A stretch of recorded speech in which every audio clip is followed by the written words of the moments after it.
Hi, I'm Ken Mingus. This is Mingus on Tech. I'm here with Lucas and Tracy from Computer World, and what we're doing is taking a look at the top news in technology right now, the things that have bubbled up over the last few days. I'm going to start it off because I wanted to tell Lucas and Tracy about something they may not have seen. One of our reporters, Greg Kaiser, had a really interesting story about Microsoft and Windows 10 this week. You know, Microsoft really wants to get Windows 10 on as many devices and machines as it possibly can. It's hoping to get 1 billion of them by 2018.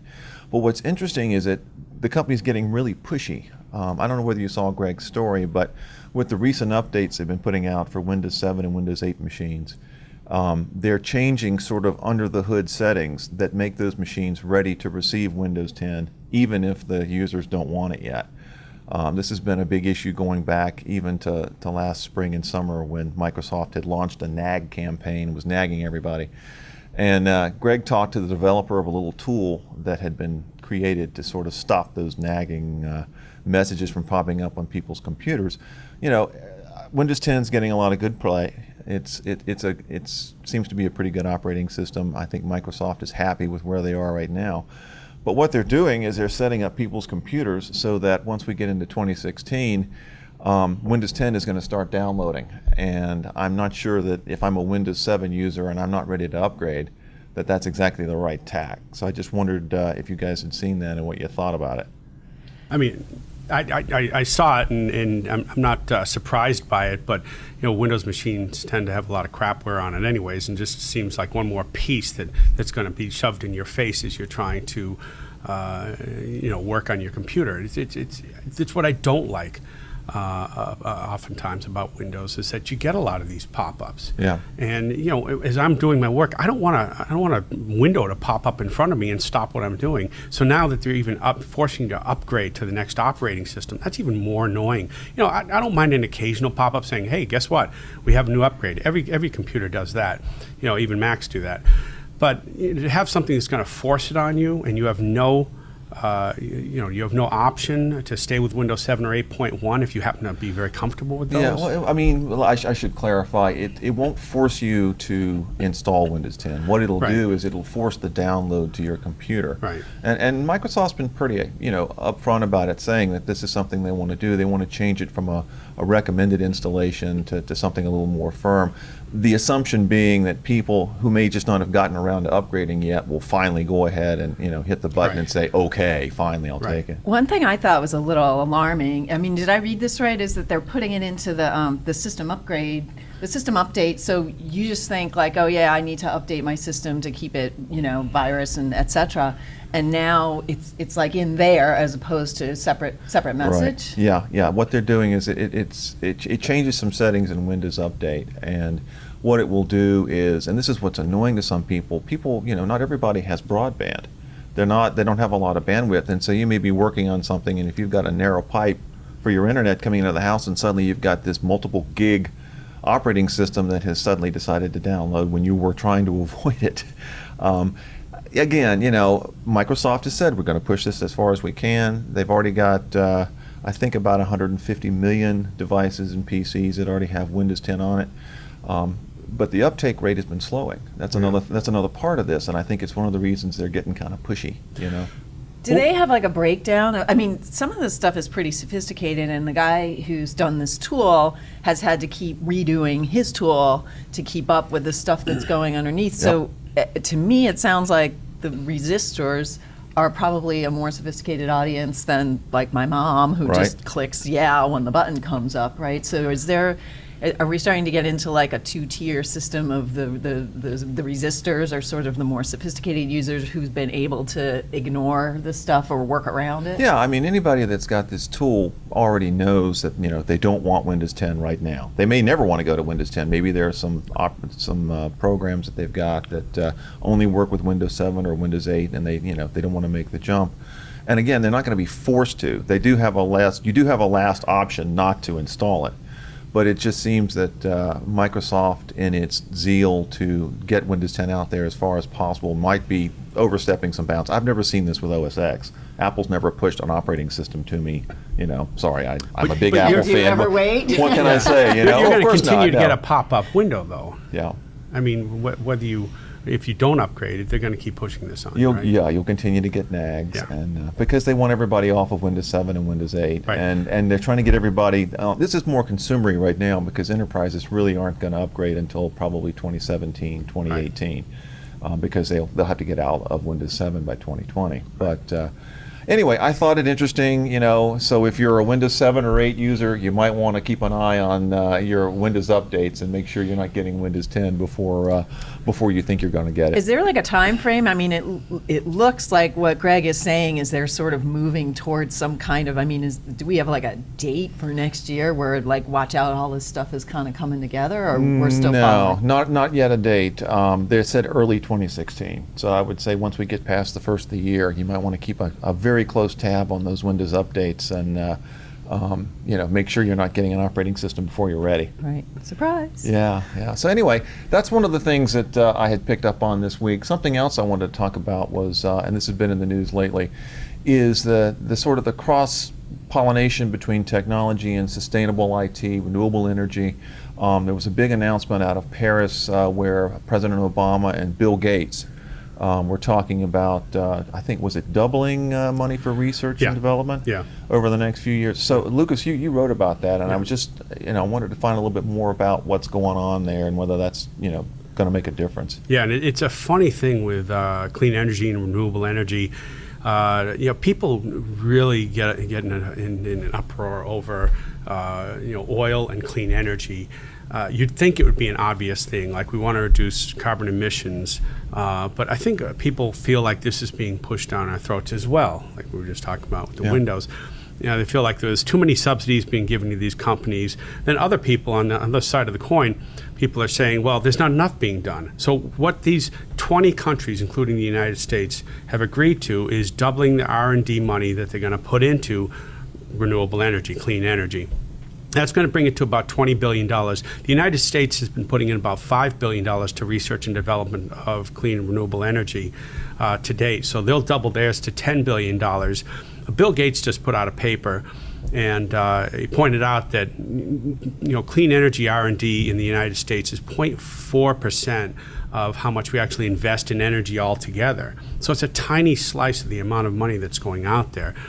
So Bill Gates put together his own coalition of 28 companies, and they're looking to expand that as well. But initially, 28 companies, and they're going to be putting seed money into various, startup initiatives for clean energy, like flow batteries, for example. And Yeah. flow batteries are just different from, not to get too deep into the weeds, but they're different from lithium-ion batteries in that they can scale a lot larger than lithium ions. Isn't just to pick up on that for a second, isn't the whole issue right now storage of energy? I mean, we know how to generate it Yeah. with solar and wind and water and, of course, fossil fuels. But the storage technology, I've seen a lot of stuff with Tesla and the home batteries and, Right. and things like that. Well, you're just talking about your solar panels, right? That's right. I just Lucas had has solar panels That's installed. right. You're Yeah. leading the charge. I Of course, know. my utility hasn't come over and switched out my meter, but I'm going to probably wait 3 months for that to happen. But yeah, I just had solar panels installed on my roof, and I'm looking forward to having my power bill cut in half. So, Well, But is you that- really want the battery so that when power goes out, you have your backup. do you have did they install a Right. battery? no, as I part didn't of get it? the backup battery, even though I got this particular system from Solar City, which is owned by Tesla's. They're not actually, they're connected by blood rather than the actual Like a business. subsidiary, Right. or? No, Okay. it's actually Elon Musk's cousin, who is the CEO of Solar City, and then Elon Musk, I think, is board chairman They're of literally Solar related City. by blood. So they're, Okay. yeah, they're Wow. literally How's related by Thanksgiving blood. dinner All the at their family, house? yeah. But I thought about getting one of the batteries. The battery I would really want is the one that can sustain energy over time. So when the solar panels aren't producing energy, the battery is giving power to my house. So you're effectively off. That would be effectively off the that grid. would be or close to it. Yeah, as close as you could be to being off the grid. I can't do that because I'm actually leasing these solar panels. I didn't buy them outright, so that doesn't allow me. I pay per kilowatt of power that is generated Okay. from the solar panels. I have a set amount that I pay, which happens to be 12.5% per kilowatt. Is But that so cheaper? the battery is the part right? Yeah, battery storage is huge to renewable energy because obviously it's intermittent. I mean, it's not a steady flow of energy when you have solar panels that don't make energy at night, for example, Yeah. or you have wind turbines that don't turn when there's no wind. So you have to have something that can store the energy and release it during down times. And that's where the energy storage comes in. And lithium-ion batteries, that's the common source right now. Tesla is building a gigafactory and planning to build more that is going to produce these lithium-ion batteries specifically for businesses, utilities, and homes that will store that energy and then release it in off times when. Do you know, Something is the generated. R&D money that Gates and Obama and the other tech firms have, are sort of working on, is that related to batteries? Is it related to all kinds, like energy generation as well? Or? It's related to energy generation as well. One of the technologies that they're putting seed money into is called solar paint. I love this. I want Isn't that. that so I want cool? solar paint on my Also, house. what a great band name, right? Yeah, Solar right. Paint. It's based Explain. on quantum dot semiconductors, and basically you have these microscopic semiconductors. It's in the that's paint, It's right? in the paint, yeah. And Okay. basically you paint a wall, you attach some wires to it, and it produces love energy that. That through is awesome. photovoltaic. Yeah. Well, Okay. and you've written about the glass, right? So the windows Right. will actually, which just seems so brilliant, right? There's the sun coming through the window. They don't have, they're not high efficiency. So especially with like windows, and probably the solar paint will be as well. But it subsidizes. So you're going to have windows in buildings. The other thing that these windows do is they provide a certain amount of shading so that you're also not paying for additional cooling through sunlight coming through and heating the building. So it actually keeps the building cooler as well. But even if it's like 4%, you're gaining something from it. You look 4% at New you didn't York, have, you have tens of thousands of buildings in Manhattan, for example, with all these windows, millions of windows that could be producing energy. Yeah.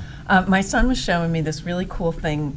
I think it's a Google project Yeah. where they map out that they use Google Maps on the city roofs, and with the suns, they identify the roofs of the different buildings where a solar panel would make sense, Yeah. and Right. then other ones where it doesn't. So you can just Right. mouse over the thing and go, oh look, this building could have which is such a cool use of the technology. Most of the solar companies are using that now. They use Google Maps and other algorithms to discover, the best place to put the solar panels on your house. They actually show the trees around your home, and they'll show throughout the day where that shade goes on your roof. Did they do that for your solar panels? They did, yeah. They actually showed me it's a virtual map of my house, and they show the trees around it, and then they hit they hit an icon, and it shows the 24 hours in a day where the shadows of the trees come around. And Well, they need to know that if they're going to know how much electricity is going to be generated, right? Right, exactly, and they actually use that to determine if your house is efficient enough to, or gets enough sunlight to actually produce enough energy to warrant solar panels. It's interesting, I know that there are tax credits expiring, and that's why there are a lot of homeowners that are doing that, this Yeah. year. But also, one of the things that came up, Tracy's been working on our Future 2016 project, and one of the things that came up as a sort of disruption for 2016 is this whole idea of reducing, like, the carbon footprint. Companies are trying to get away from that, right? Yeah, so we split this is our Forecast 2016 survey, which we do every year, and it's a group of all high tech IT leaders and senior people. So we're not gathering every opinion. We're getting the sort of the eagle's eye view on things, and we split it into stuff you need to pay attention to right now, and then these disruptive technologies that are coming out, or disruptive trends. Some of these are not technologies, but carbon in the enterprise, carbon reducing and green IT has just been kind of sputtering along for years, and it was kind of like a feel good thing. Right. People Yeah. kind of had a checklist, like, ooh, we're a green company, and then it kind of faded off because people didn't really care about it. Right. So now it bumped back up a lot from last year to this year. It went, in terms of survey respondents saying they were going to spend money on this next Isn't year. it investing. because it's become more efficient? I mean, companies can actually make money, or not maybe make money, but at least It affects save the real money. It affects the Right, bottom right, line. Well, right. that's- and So I that's- mean, this is business. This is the way business Bingo. works. Yep. And so now, and then also, Pat Thibodeau has written a couple great articles about this. This carbon tax is coming at some point. And the Right. people who are, the companies who are really paying attention to this now are like, we need to get out in front of this. I mean, a very large enterprise, you can't turn on a dime. Right. So you can't, you can't say, oh, 3 months we're going to be energy efficient. So they're really starting to look at this as it's a bottom line impact, but also the technologies are in place now to make that happen. Mostly, if you're moving to you're getting rid of your data center, you're moving to a co-location. You're going to look at the energy costs that are associated with that, and green energy, sourcing your energy from, we did that story about Iceland. You're sourcing your energy from, Geothermal? Yeah, Is that geothermal? They have geothermal. They have wind. The other one, they've got, obviously solar. Hydroelectric. And, Yeah. So that really popped up. I mean, I think on this list we saw a lot of stuff that's been kind of like sputtering along, and all of a sudden it's finally kind of pulling together. Right. So DevOps was at the top of the list. That's Not a surprise. something. Yeah. It's been kind of gathering for a bunch of years. I know among our readers we still have some skeptics. Yeah. When we do DevOps Right. articles, we have people kind of rolling their eyes, but. People just need to move faster and be more nimble. And also, the thing that it's interesting they pointed out is DevOps is not really a skill. It's not like you go out and get a certification in DevOps. It's more It's a about mindset. collaboration. It's a isn't it? mindset. Working together. And, Yeah, it's really a mindset change, and so you can have your same old skills that you've had. It's just that sort of real fast and fluid, and stand this thing up, get it going quickly. Fail, move on, just keep rolling, as opposed to we're going to go over here for 6 or 12 months and come Right. back with something that no longer makes sense. So part of it is just DevOps is just responding to this whole digital transformation. You just need to move faster. Right. And then actually that ties in with this focus on the customer I experience. saw that. I mean, don't Doesn't companies sound already take care of exciting. customer experience? I mean, aren't they focused on that already? Well, this is How is that really disruptive? If they aren't, they don't last. Well, you kind of well, wonder, it's true, but actually, it's more that it's getting. Before there was like the customer service experience was at the front end of the business. Right. It was like out here. It was like here's the person on the headset Yeah. talking to Ken when And he's that's trying to buy it. insurance. And there's or a whatever. disconnect. Yeah, and the back end was still all low-G and all like, well, I'm working with a ZRP and all this stuff. So it's really the fact that it's pushed all the way back through. So you're talking about enterprise IT, Okay. which is That not, makes sense. lots of times they're way over here. They don't even actually really have a sense of the actual customer. Right. But as the company transforms into a digital company, then it flows through everything. Right. So now so the DevOps is the same kind of thing, internal, external customer. So now your customer experience is just, and the companies are really finding that that's their differentiator in the market, is really, you just have to stay right next to that customer the whole time. So like this example we used, which I thought was so cool, is like mortgages, which is a drag. Oh, yeah. You need 10,000 million pieces of paper. There's all kinds of Right. You sign your regulations. life away whenever you do So that, they yeah. have, they've broken it down, this one company, Prime Lending, they've broken it down to a series of apps. So by the time, you do a little bit here, a little bit there, by Wait, the so time the you're customer deals with separate apps? Or- yeah, so okay.